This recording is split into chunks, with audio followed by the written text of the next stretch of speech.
Trump now says the GOP should release everything they know about the Epstein files after feuding with them not to, and at once claiming there are no files. Put it full max. Trump is basically saying, no. The Republicans are the ones who didn't want to release it. I was cool with it from the jump. Oh yeah. Donald Trump said House Republicans should vote to release the files in the Jeffrey Epstein case, a startling reversal from his previously held notion that people in his party didn't even care about Jeffrey Epstein anymore. He basically said, Jeffrey who?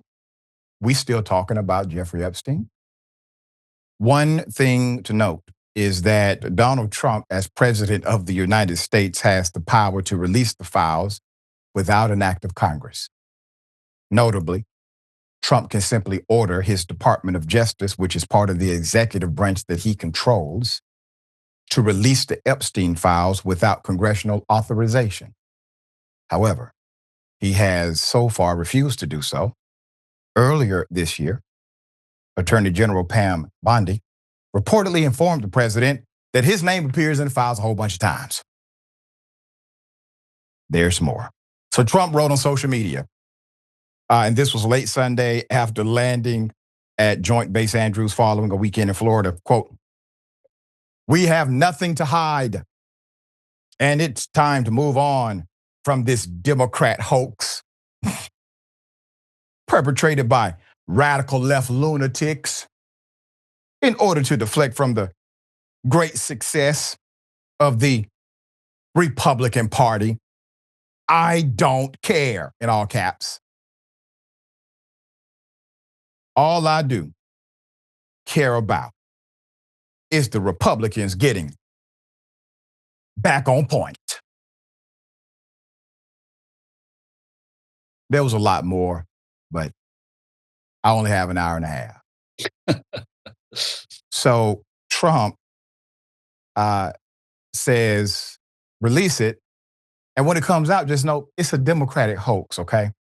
It's not real. It's perpetrated by the radical left. So if you see his name mentioned a bunch of times in inappropriate situations, contexts, and scenarios, just know he has told you it's a Democratic hoax and only the radical left believe in it. And I know you're not going to fall for it. I know you're not, because I've interviewed so many former Trump supporters on this program who said they believe in Trump, even though none of us did. Some people did. Now Trump is saying that you are part of the radical left if you believe in yourself. If you believe that you are right in demanding the release of these files, which I concur with you. If you believe you are right, believe you are right today. If you believe in yourself, know you are right. This man is no champion for you. Never has been, he never will be. There's more. Put up.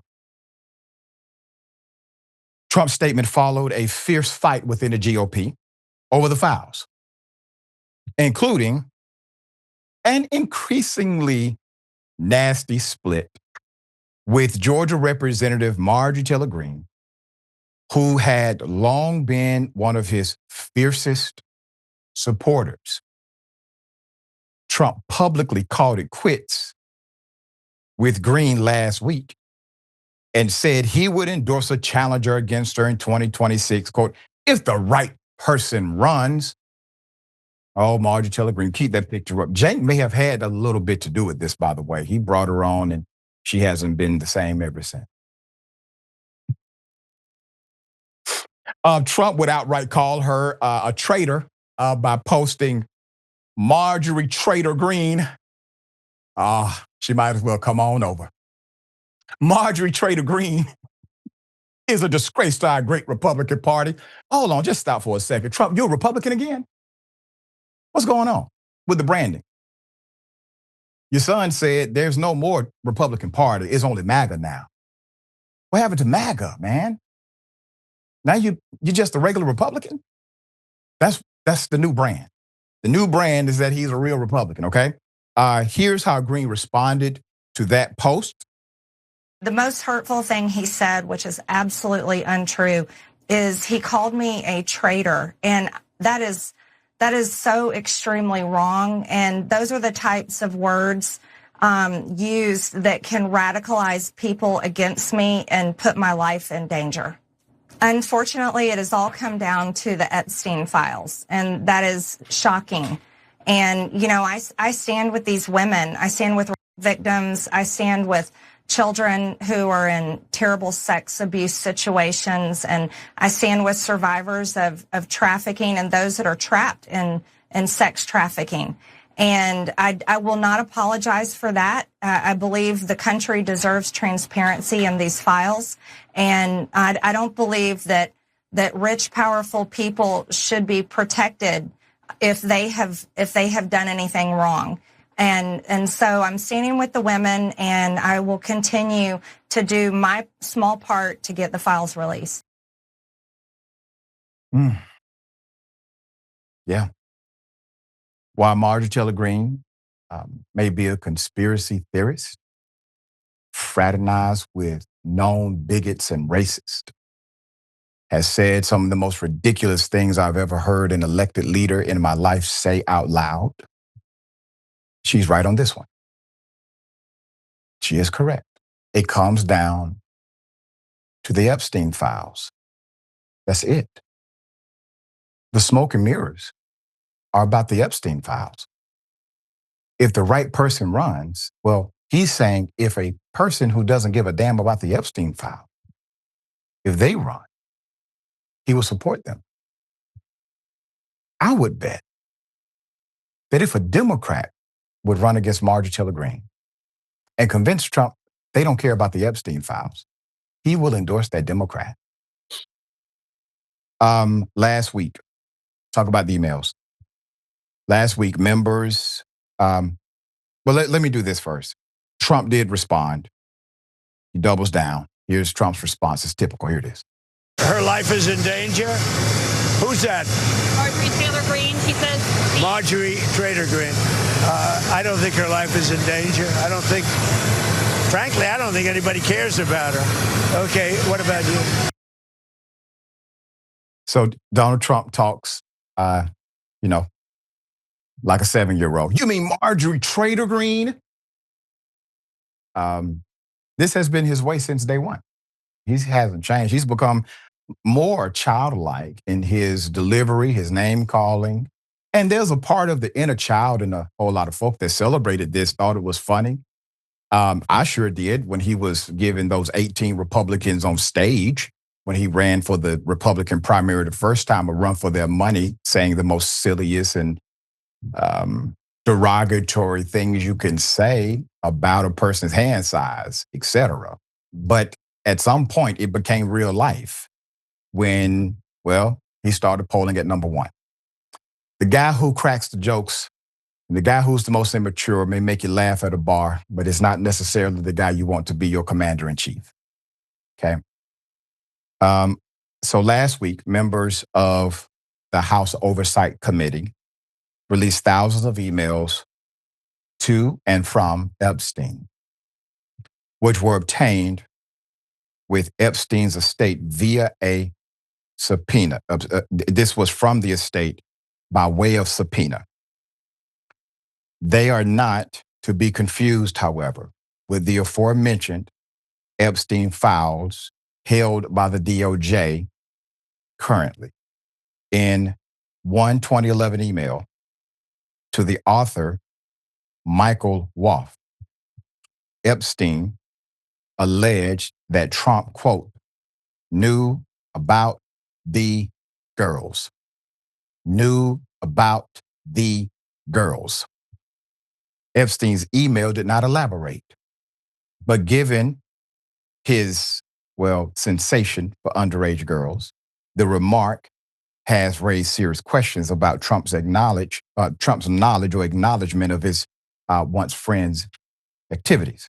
Elsewhere, Epstein claimed he gave Trump his ex-girlfriend. gave Trump his ex-girlfriend. Gave, as in objectified. That is an object I'm able to give another human being to another human being. It was Trump who told us on national news during a press conference as he's president of the United States, the reason he fell out with Epstein really had nothing to do with his other activities that he was accused of. It was because Epstein stole the help from his establishments. And he said, a good guy just doesn't do that. There's more. A newly unearthed email, 2019, shows that Jeffrey Epstein was aware that President Donald Trump may have been misrepresenting the value of his assets, an allegation that would get President hit with a $454 million fraud judgment in 2024. Quote, Trump was a front man for money laundering, according to Epstein. This wrote Gallup, the general manager of the consultancy firm TLFRD, in a social media post on X Sunday. This person shared an email unearthing the latest release of a trove of Epstein messages last week. People are going through them. Quote, Donald doesn't really own very much. He rents out his name. He puts it on buildings, projects, etc., for a royalty or piece of the upside. He then claims the asset is, and then quote, wrote Epstein in an email to himself dated January 15, 2019, just months before his eventual death in prison.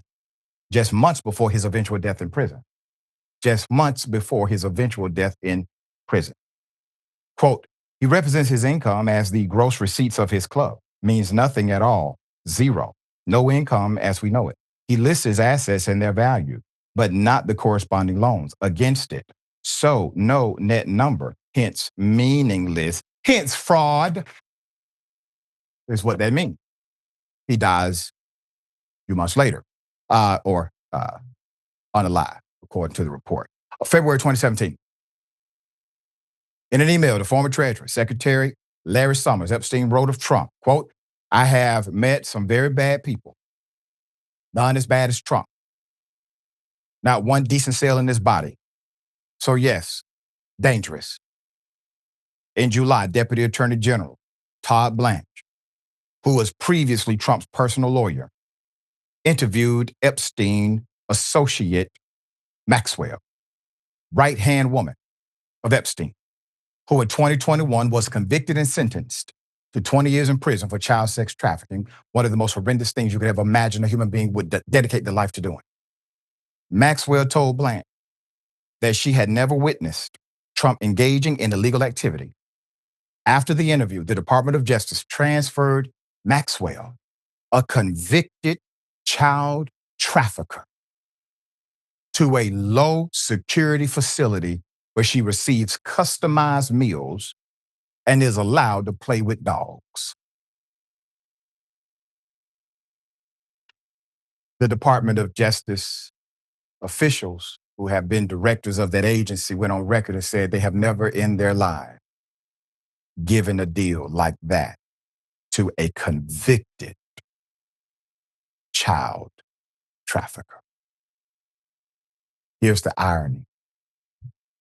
Typically, if they would give that deal, it would be in lieu of information for a conviction, or information in lieu of a criminal enterprise coming down. She has already been convicted.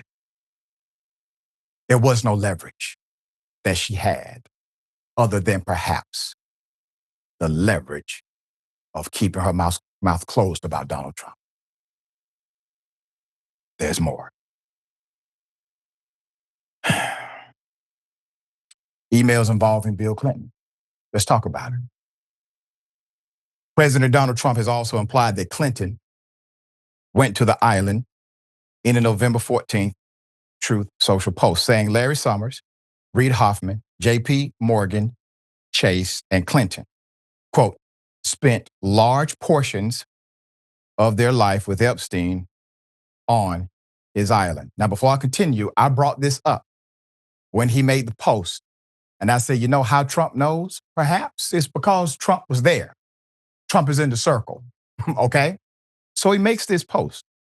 The late Epstein accuser, Virginia Goffrey, has said she saw Clinton there, but never saw him doing anything illegal. Epstein said in an email, part of thousands of documents released by the committee on November 12th, that Bill Clinton never went to the island. Clinton was never, ever there, never. Epstein wrote this in emails that he did not consider to be, well, public, nor would they become public. Speaking of Clinton rumors, so after an email in the Jeffrey Epstein files went viral for its reference to President Donald Trump blowing Bubba, that's a quote, by the way. Jeffrey's brother is offering clarification about the message. The documents include an email from Mark Epstein that referenced photos of Trump, 79, quote, blowing Bubba. Bubba is a nickname of Bill Clinton. However, Mark told The Advocate in a story published on Sunday, November 16th, that the individual isn't the former president. Quote, for the avoidance of doubt, the reference to Bubba in the correspondence is not in any way a reference to former President Bill Clinton. Mark said in a statement to the outlet. Ali Clark, a spokesperson for Mark, told The Advocate that, quote, Bubba is a, quote, private individual who is not a public figure. Mark also explained that the email exchange was being misread.